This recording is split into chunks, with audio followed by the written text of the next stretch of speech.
আল্লাহ যদি কাউকে সম্মান দেয়, পৃথিবীর কোনো শক্তি নাই সে সম্মান পাবে।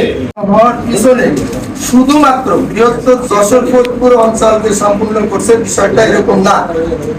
এইটা সম্পূর্ণ করতে সার্বিক সহযোগিতায় বাংলাদেশ নৌযান শ্রমিক ফেডারেশন, বাংলাদেশ লাইটার্স ইউনিয়ন এবং অন্যান্য চট্টগ্রামে অবস্থিত যত সংগঠন আছে এবং অত্র এলাকার আঞ্চলিক অনেক সংগঠন আছে, নেতৃবৃন্দ আছে এবং আঞ্চলিক সবাই সহযোগিতা ছিল বিধায় আমরা গতকালকে এই অনুষ্ঠানটা সম্পূর্ণ করতে পারছি। নির্বাচনটা এই জন্য সকল সংগঠন এবং অঞ্চলের যত নেতৃবৃন্দ আছে সবাইকে আমরা বৃহত্তর যশোর ফরিদপুর থেকে কৃতজ্ঞতা প্রকাশ করছি এবং সবাই এই সমিতি পরিচালনার ক্ষেত্রে কোন রকম কোনো দোষাত্মক যদি সৃষ্টি হয় আপনাদের সার্বিক সহযোগিতা কামনা করে আমি আমার কথা শেষ করছি। ধন্যবাদ সবাইকে।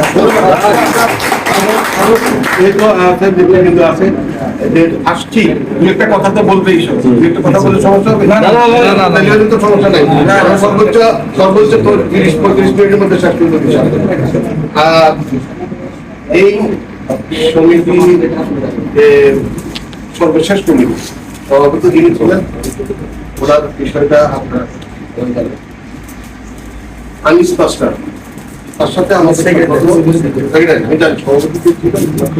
সেক্রেটারি হিসেবে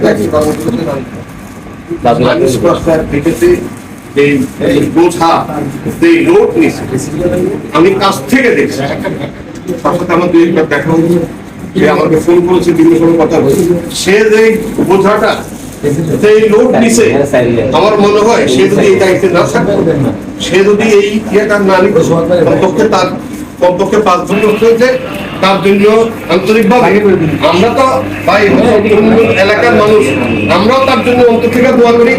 সে এইভাবে এটাকে সক্রিয় হাতে শেষ পর্যন্ত আগায় নিয়ে গেছে। আর আপনারা যারা এই ফরিদপুর যশোর ফরিদপুর নাবিক কল্যাণে আছেন তারা আনিসকে মনে রাখবেন। আমাদের বাংলাদেশ লাইটার শ্রমিক ইউনিয়নের সভাপতি মহোদয় কালকেও যথেষ্ট বক্তব্য রাখছে, যথেষ্ট ফুলের মালা দিছে, তাছাড়া ফুলের মালা দিছে। আমার মনে হয়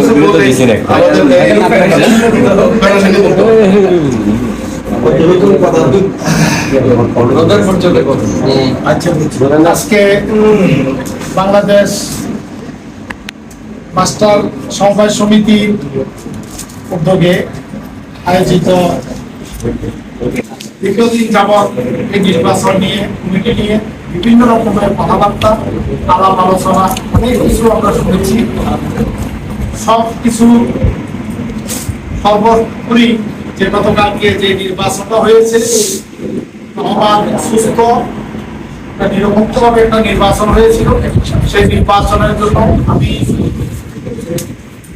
সকলকে ধন্যবাদ জানিয়েছিলাম গতকালকেও। আজকেও আবার এই সম্বর্ধনা অনুষ্ঠানে উপস্থিত হতে পারি আমি নিজেও গর্বিত মনে করছি। আমি আশা করব যে যারা নতুন ভাবে নির্বাচন